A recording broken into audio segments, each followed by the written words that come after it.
Oh, no.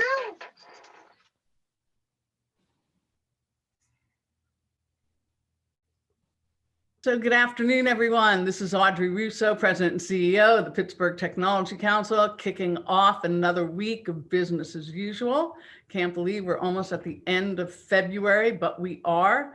And today is no exception. We really have two great guests today that I'm very excited that they're on the show with us. And I think we're going to get into some really important discussions.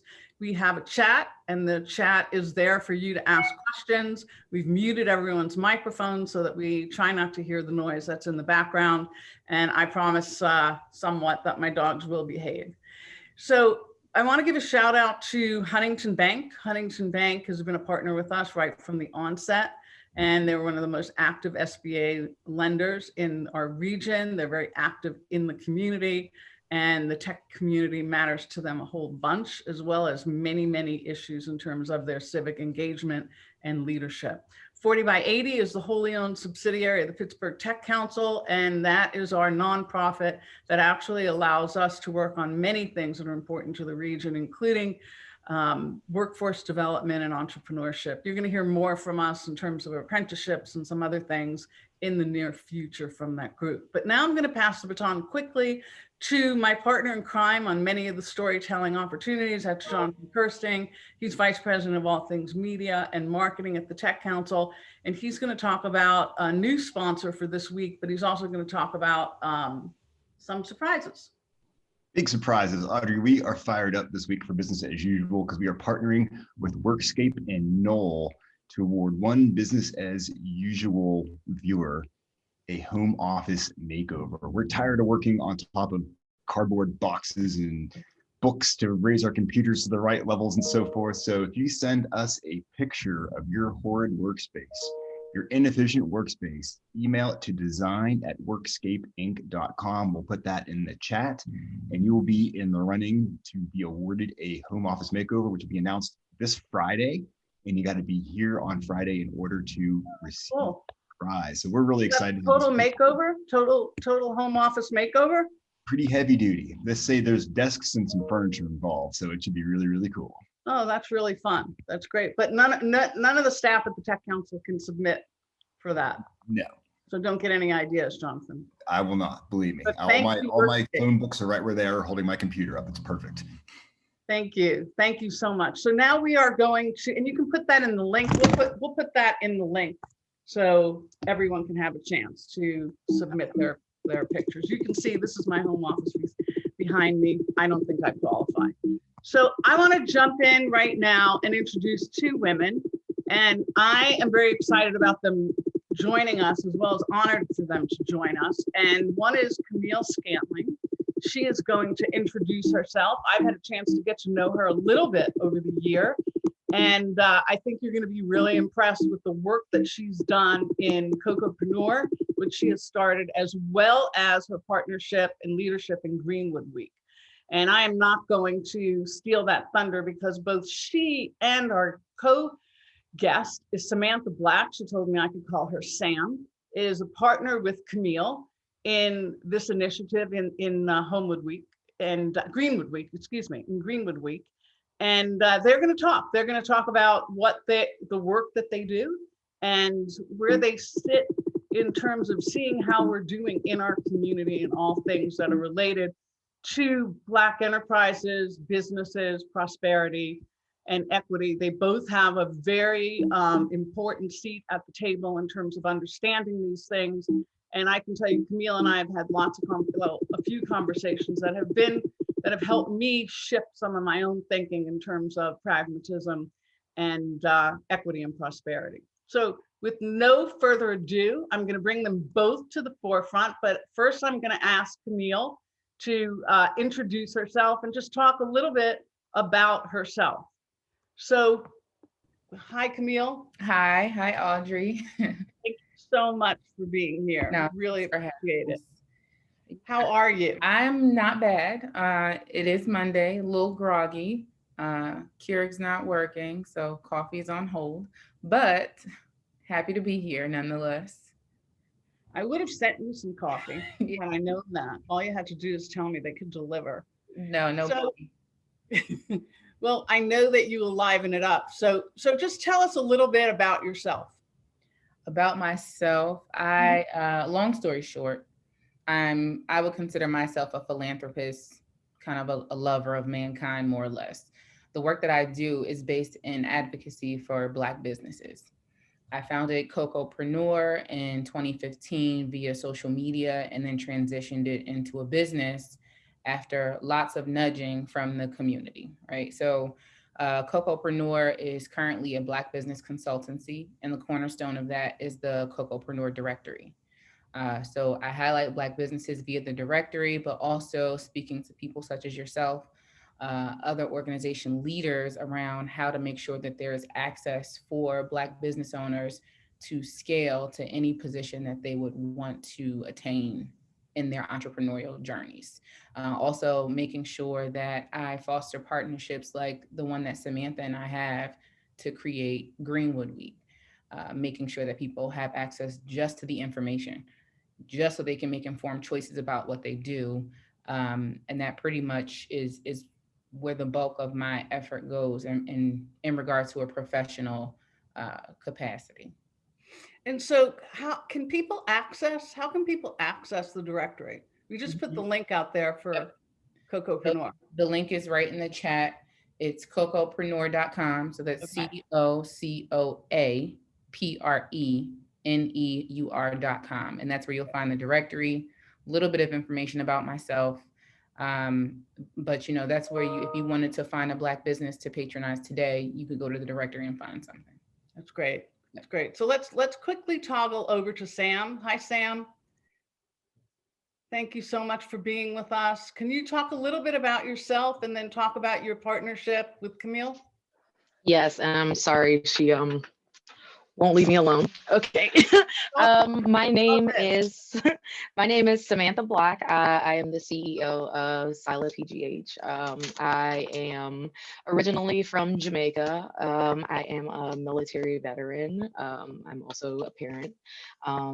I do a lot of work around arts, culture, and socioeconomics to change the kind of premise about how we navigate cultural spaces, about how important it is, how important economics are in cultural spaces, and how cultural spaces do change the face of the local economy.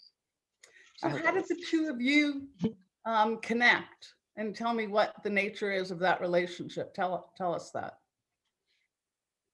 Yeah, so essentially, we were looking, as small business owners, as women, as Black entrepreneurs, we were looking for a space that would be able to teach us, how to be a business, how to be an entrepreneur, and we were unable to find something that catered to our needs, not only culturally but environmentally. All of the aspects that we were kind of struggling in, right? Like financially, we didn't have necessarily the wherewithal to go through the cohorts. We didn't have, we just didn't have the bandwidth to do the other programs, right? And I think a lot of the time, there are organizations that mean very well, but they don't take into consideration the socioeconomic factors that other people have to go through to get to the access, right? Like there are opportunities abound, obviously, in Pittsburgh, but getting to the opportunities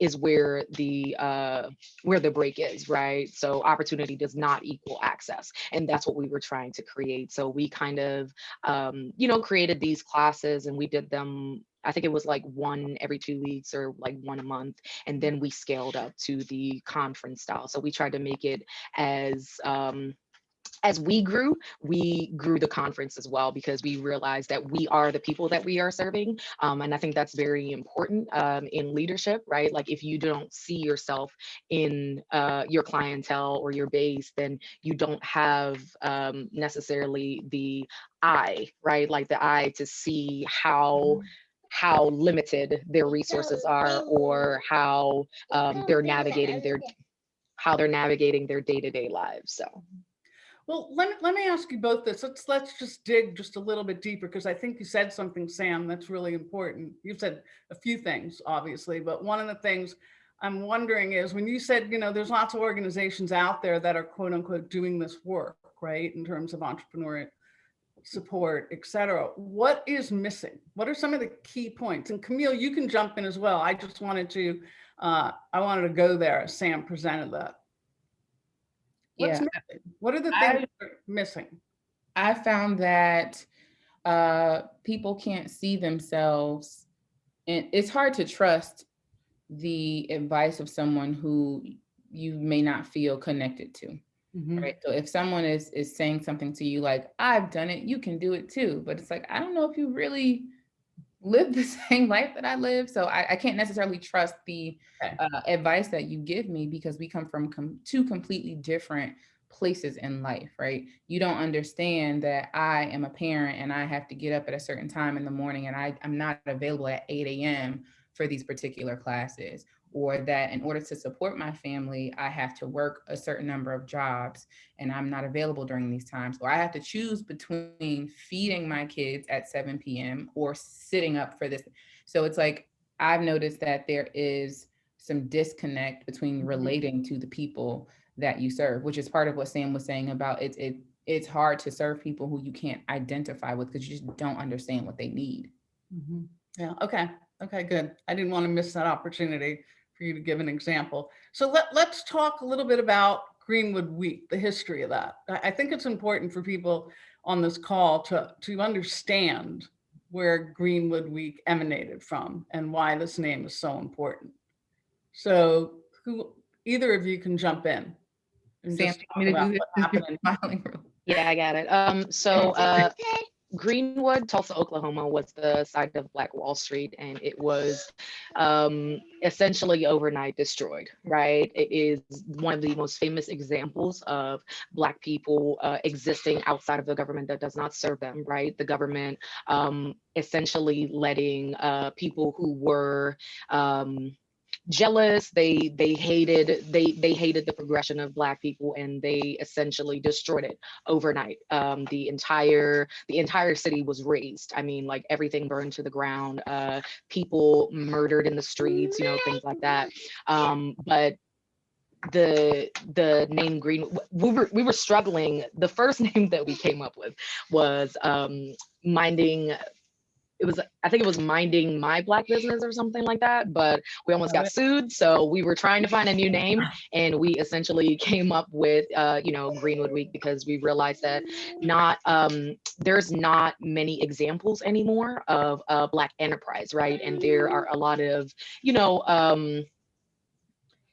myths around Black people taking ownership or Black people excelling in economics. I think a lot of the times I run into the argument that, you need to, it's the bootstrap mentality, right? Like that's like the main argument as to why Black people are not advanced, when in actuality, 50 years ago, we did do that. And then we were raised like entire neighborhoods. And just an example is in Pittsburgh, right? There was a little Haiti from, I think it is the Doubletree to the St. Benedict the Moor Church. So Pittsburgh had its own regional Greenwood, right? It had its own Black Wall Street, and then overnight, city council member, participants of the NAACP, there were several large families that got together, and prominent families that now run billion-dollar organizations. They decided overnight. They decided overnight.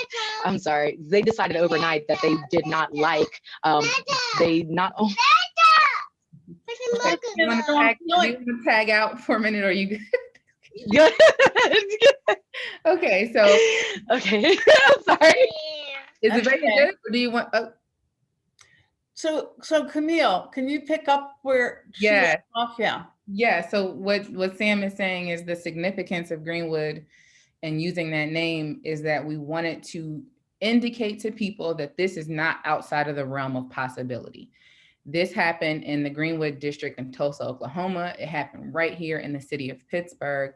There are forces that actively work against that. It's not an inherent issue with you. It's not that you are not capable, because we've done it. We did it, again, we did it 50 years ago. We did it 100 years before that. It's been done. It's just a matter of making sure that there are also barriers to protect you from what was able to destroy you before. Right. So we just wanted to give people this reminder that this thing can be done. We've done it before. We keep doing it. Right. And now it is our turn to start to build that legacy for ourselves and the generations that follow us. So Sorry I about love that. I love that you kept that name. And I think it's really important for people to remind that this has happened in not the distant past. And I really appreciate your fortitude on it. Talk about Greenwood Week, because the premise of that and now what it's morphed into, and the fact that you actually have pivoted. You had to pivot this year, Right. just like many people have, but you persevered. Yeah. So the week itself, there's Wait, can I start off by saying real quick, persevere is a really interesting word to use. Like, I think we made it like everybody else by the skin of our teeth. And what I was saying earlier, that we are the people that we serve, like we are one of the affected organizations of COVID-19. So like perseverance on your end, right? It looks like we serve the communities that we were hoping to serve, but there was a significant cost that was not financial to us. Okay. Yeah. I mean, so you can right. keep I probably, yeah, you can keep answering that question. You can jump in. yeah, keep going. So Sam, so that's a good point to push on me in terms of saying that this wasn't necessarily perseverance. And yeah. Yeah.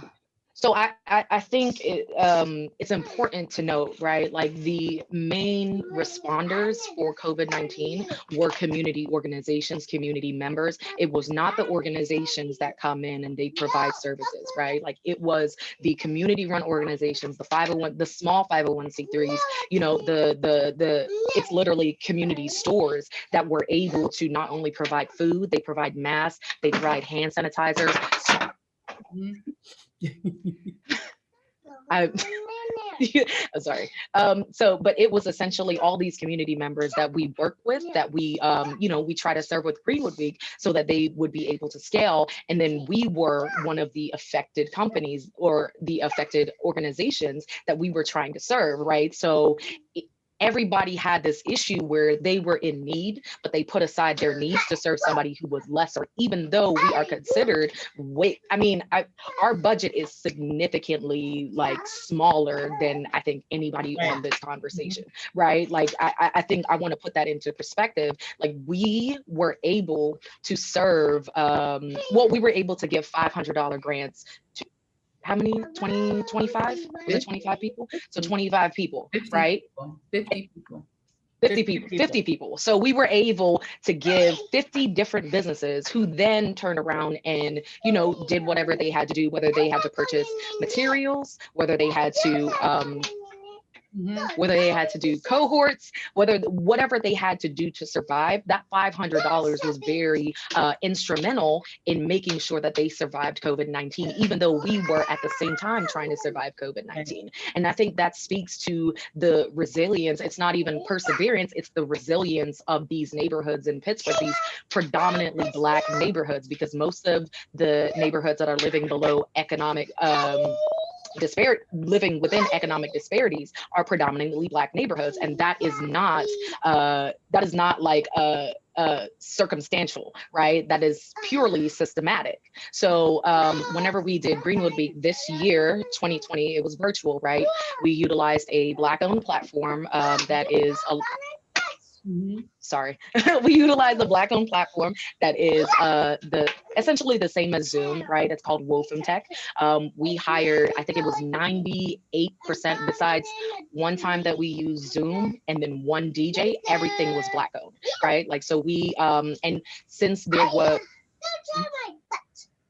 since there was no opportunity for us to utilize the caterers this year, right? Like we use a lot of different Black caterers. We bought gift cards instead, right? Like, so we picked all these different Black owned restaurants and we purchased gift cards.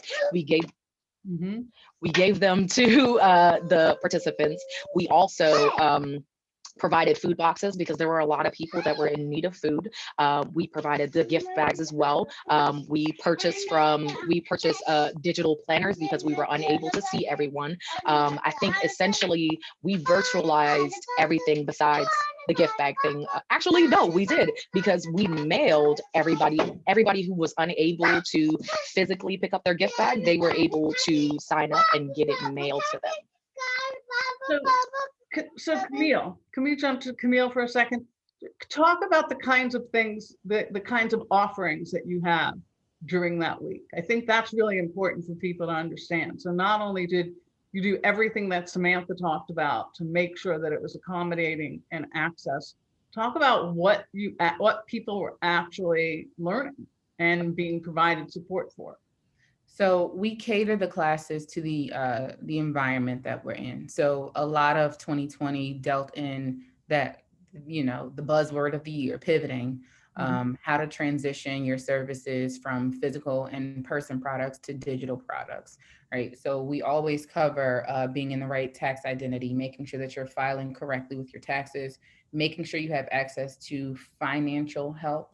So people who can do your accounting, we always keep a CPA around and bring them in to talk about the finance part of things. We keep an attorney who talks about the legal side of things. We always, always, always incorporate the cultural aspect around post-traumatic slave disorder and how that can get in the way of people's mental blocks when it comes to entrepreneurship and keep people afraid of going to their full potential because society has really put a lot in front of you. But those are some of the staple things that we always have. We bring in people to help. This year, we talked about, people who had retail businesses and how to, price your products, how to make a sale, right? When you have a ton of inventory left over, how do you put your things on sale to get rid of that inventory and not lose out on any of your profit? But we cater our classes to the needs of the constituents and ourselves, right? I swear we go to Greenwood Week with notepads ourselves, like, okay, I needed to know this too, so let me pay attention. And again, I think that makes it very interactive. And I think people tend to trust us more because we get as much out of Greenwood Week as we put in it. I know that people see that because they've mentioned it. So yeah. So how can we help? And I don't mean that in some just sort of glossed over way. You see that in here, Ingrid Cook is asking, how are we measuring the success? How can local tech companies support you? You hear someone. Hi, Ingrid. Greenwood. Well, so Sam and I are still working out the kinks with this particular aspect of partnerships, right? Because there are large organizations that can contribute significant amount of money. If that's where you are, then that's where you are, right? But there are people like Ingrid who can be community partners, right? Ingrid is a Black woman. She's a tech founder. She has a tool, a piece of technology that assists people in making life more convenient when you're in an automobile accident, so we have this like community partnership that we're trying to work out to how do we bring people in who are also doing work that shows the advancement in the Black community. How do we bring them in, right? So this is something that we can continue to talk about. But again, for the larger companies, the money is important. We need to be able to pay these people who we're bringing in. We make it a point when we talk about equitable growth, we want to make sure that we're paying people for their time. I think a lot of the times people are asked to volunteer because people are in need. That's true. They are in need, but so are you, right? You still have bills to pay. You still have needs that need to be met. So the money part of it is a big deal. We need people to advocate for us in rooms where we always are not in. That's also a big thing. So mention Greenwood Week when you're at fancy dinners and at the Duquesne Club. I don't want to go to the Duquesne Club personally, but if you're there, by all means, feel free to mention it. Sam, do you have anything else that you could think of? I think you can determine. I think all of us know the issues that Pittsburgh is facing, right? One of the major issues, transportation, right? If people are unable to physically be in your space, then your resources are null and void. Then, providing food for people. Again, Camille had mentioned, if I have to choose between feeding my children and learning how to do accounting, I'm going to absolutely choose to feed my children. In this aspect, poverty is a distraction, right? Poverty is absolutely a distraction for a lot of people in our region. I think people underestimate how many people are living below poverty lines in Pittsburgh, in the city of Pittsburgh. There are, as I was saying before about the Black Wall Street that was in the downtown area where the DoubleTree is, right? Those people did not just move to Chicago, right? Like those people ended up moving into the Hill District. Those people who were in the Hill District ended up moving to East Liberty. Those people who were in East Liberty ended up moving to Penn Hills, right? It created this cycle of poverty because those neighborhoods are unable to handle that many people at one time. So then you see affordable housing, you see deteriorating housing, you see all of these things. It was literally a ripple effect that we have to deal with. And ignoring the fact that, our city did this to a large, thousands of Black people, right? To ignore the fact that that happened is just irresponsible. So if we are going to actually talk about, changing or helping Greenwood Week, right? You have to see what do you think the city needs, right? It's usually very simple. Like, do I have daycare? Do I have daycare to be able to attend your event? Do you have comfortable seating for mothers and children? Do you have food? Can I have a bus pass, right? And I think we underestimate like what we did with $50,000 last year. People are doing less with $250,000, right? Like, so I think not only do we deserve to have a larger budget, but Black Pittsburgh deserves to have that larger budget because we have proved time and again that we know how, where, and why to give that money. Because if you have resources and you are not properly doing the research or giving it to somebody who knows what they're doing, and I'm not saying that anybody doesn't know what they're doing, but again, we are community members, we are Black people, we are Black women, we are Black entrepreneurs, which is the largest growing demographic, right? Black women as entrepreneurs is the largest growing demographic. And so if you are trying to make change and you do not want to take direction from us, you don't want to make change. That's just absolutely what it is. You don't want to make change, which is fine, but do not, don't waste your resources.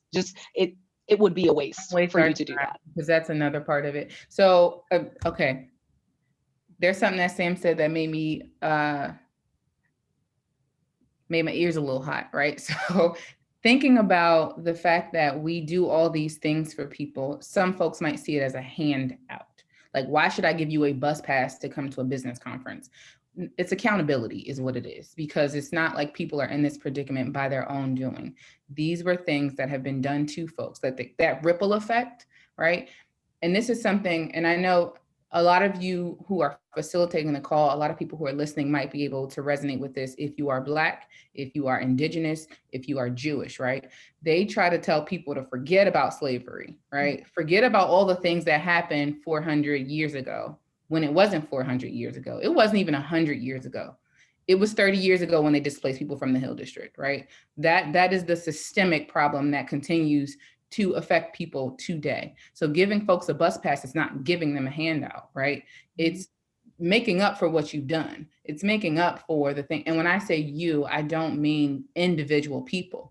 I'm talking about organizations, the same organizations that came and built on top of that piece of land that they took from the Hill District. You all are most accountable, right? You displace those families. You have a responsibility to make good on what you've done. So it's not a handout, it's retribution, right? It's reparations is what it is. And people need to look at it that way. So Camille, Sorry. Can I just ask one thing? Because there's so much to talk about, and I want to make sure that we get this in the time that we have allocated. Greenwood Week is 1 week. What about the rest of the year? What are you doing the rest of the year? And how can we help in a material way? Because there are people who are writing in here and they're talking about partnerships. Yep. You know, they want to know how to help. It's money. I mean, that's really what I'm hearing. It's money, it's access to the entrepreneurs, helping the entrepreneurs get customers, right? And get the capital that they need on the terms that they can have access to. I mean, that's sort of what I'm hearing and that I've heard from my conversations with you, Camille. Are you fundraising right now all year? Sure enough. Sam, do you want to take this? Yeah, sure. So tangibly speaking, right? And I think I'm not sure if anybody's on the call who like sponsors us. I can't really see all of them, but we explain to our sponsors where the money is going, right? Like we always, you know, tell you like who we're paying. Well, we don't tell you who we're paying, but what we're paying for, right? Like we pay, we literally pay everybody that participates in the conference, the teachers, you know, all of those things. But think about the things that you need to run your organization. That's what we need, right? Like if you're an accountant, we need an accountant. If you have office space, we need office space. All of the things that you need on a day-to-day, a coffee maker, we need a coffee maker. Like literally all of the things that you have in your office, we don't have, right? Like we are two Black entrepreneurs working from home, creating this large scale business off of literally nothing. So we need $250,000 to be able to pay people. We need money to, you know, pay for food, pay for bus passes. Like if you are able to give us bus passes for attendees, that's fine. If you're able to give grants, because we gave the $500 grants, if you can do 2 of those, that's fine. If you do 3, if you could do all of them, that's fine, right? Like everything, if you think about everything that you need as your organization to serve those people that you're hoping to serve, we need that. If you need a designer, we need a designer. If you need someone who writes your newsletters, we also need that. Like if I think people it's literally just me and Camille, there's nobody else. So all of the things that we have accomplished,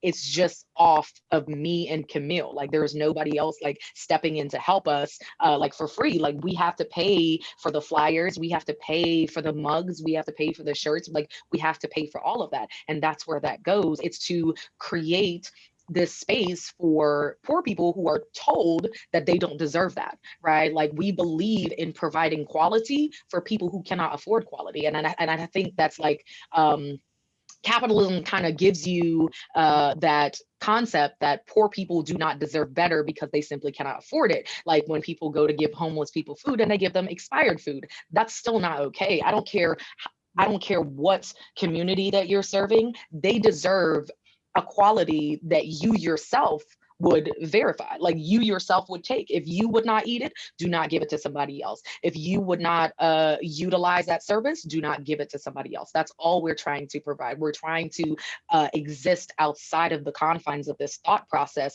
that Black people, queer folk, or poor people are deserving of less simply because they come from nothing. Okay. So, and in the immediate though, I did want to say this too about the need. We are looking for space. So that would be something that would be extremely helpful if anyone has access to space where we can hold events. And this would be in the indefinite future, somewhere we can do year-round events. That would be extremely helpful in the immediate. So it's a space that we can acquire or use temporarily until we acquire a space. So at the Tech Council, and I was serious about the coffee maker. Yeah, I clearly, because listen, at the Tech Council, we will circle back with you to see what we can do to provide you with that ask. But what else? Is there a list of asks that you have that maybe we could circulate and see if people that would sign up and be willing to contribute to? Is that a good process? I mean, we have a pitch deck. That's always good to circulate with folks, because also thinking about what we do, we understand that people are not going to be able to provide us with certain answers. We have those already.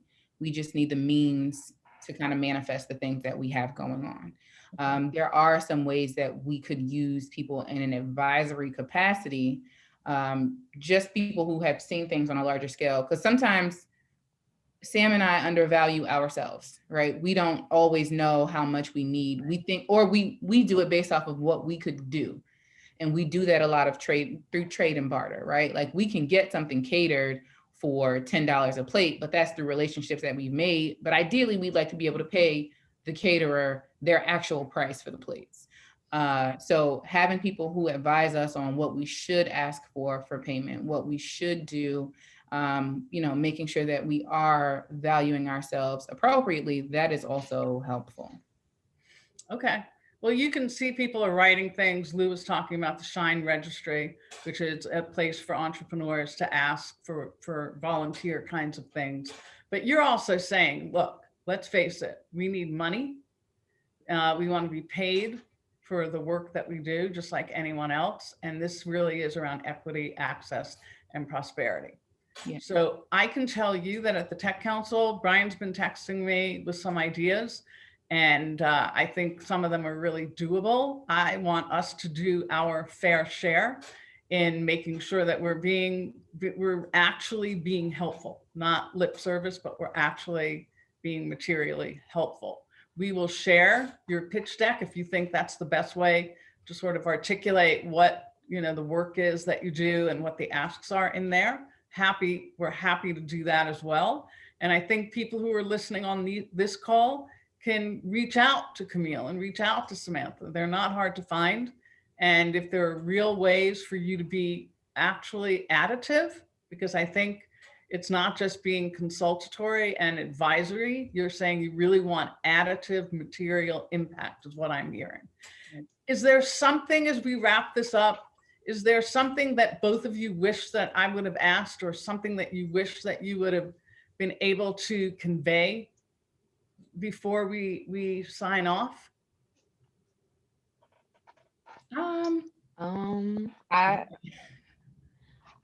I would like to say that so I appreciate the Tech Council.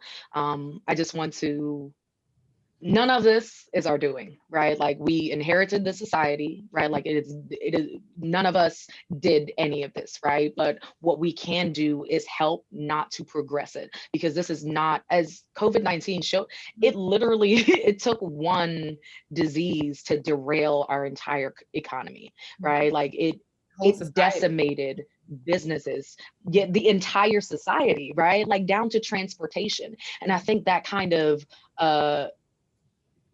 we inherited this, and so we have to take care of it. Like we have to fix it, right? And what we're doing is trying to meet racism, systemic oppression with the same force, right? Like you have to meet it with the same force. You cannot come to it and be like, can you please stop? Can you just settle down a little bit? You know what I'm saying? Like we just have to meet it with the same aggressive force that it is pressing on all of our neighborhoods. And our local economy is way more important. Well, in my eyes, right? Our local economy moves billions of dollars every single day, right? Several different neighborhoods are moving billions of dollars. I would like to see that in a Black community for once. I would like to see in Pittsburgh's history that one of these Black neighborhoods are moving billions of dollars and keeping Black faces, right? Like keeping Black faces, because culture does make money.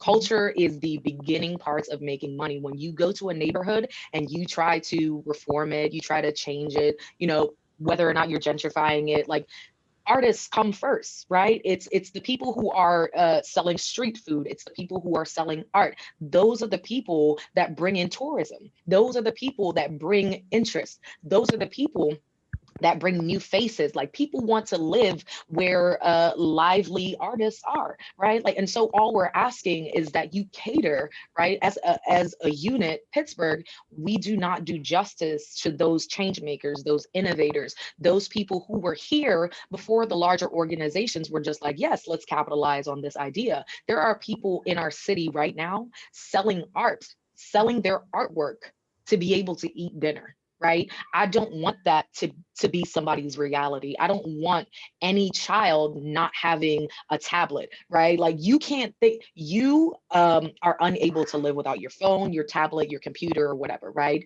That should be the same. That should be the standard for everybody else in our city, but it's not, because we're simply not taking responsibility for something that we inherited. And I know it's not fair. I know it's not fair, right? Like I absolutely know that, but we have no choice. Either you want to be a part of the change or you're going to be left behind. And a lot of organizations are finding out that simply because they did not put their Black clientele first, they're not going to survive after the pandemic, because diversity is innovation. So thank you, Sam. We've run a little bit longer, but I thought this was important. I see that Camille put a link out there, right? If anyone wants to donate, yep, they can do that there. Are you a for-profit or a non-for-profit? We are transitioning to nonprofit just by the nature of the work that we do. Someone asked earlier in the chat too, how much were the classes? Last year, they were free. 2020, you just had to register, because we just know that people need the things, and we don't want not being able to afford them to be a barrier to them not getting them. Okay. So we're just, I mean, just the way that we move, we should probably be nonprofit. Okay, that's great. Yep. And so if people want to reach out to you, I know we could have gone longer, but we've actually gone longer than we normally do. So I just want to thank both of you. Camille, is there anything that you want to say in terms of wrapping up? Just to wrap up, I need people to understand that this is Black History Month, right? Black history is American history. Black people are Americans, right? And when you talk about this idea of Pittsburgh being the most livable city, it is not that for Black people, and it won't be that at all until you prioritize Black people and people who have been wronged in this region in general. We just lost a pretty cool CEO from Partner for Work. I'm pretty sure it's for a cultural reason. So, you know, just thinking about that, Pittsburgh has to do a better job of taking care of its Black communities, its Indigenous communities, its immigrant communities, its poor communities, because you're going to continue to lose people. The city is shrinking. So I think people have to be very mindful of that. You know, doing good work for Black folks does not mean that you take food out of other people's mouths. There's plenty of food to go around. So, yeah. Well, I want to thank you both. I think we put your links out there, your contact info. Samantha, it was nice meeting your little one at the beginning of the show. I think you handled that well with her running around and making a lot of comments. Appreciate that. It is not easy to juggle all of this. So Samantha Black, she sent her info out. Camille, she shared her info. We have people who are asking questions in here and want to help. We will not be strangers to you both. So I want to thank you both for taking the time with us today. And then Jonathan, who is on for tomorrow? Tomorrow we have Joy Lett from Sustainable Pittsburgh stopping by, the executive director. Oh, okay. Catholic woman, great organization. Excited to have them on. Excellent. All right. Thanks, Camille. Thank you, Sam. Everyone stay safe. We'll see you here tomorrow, same time. Thank you.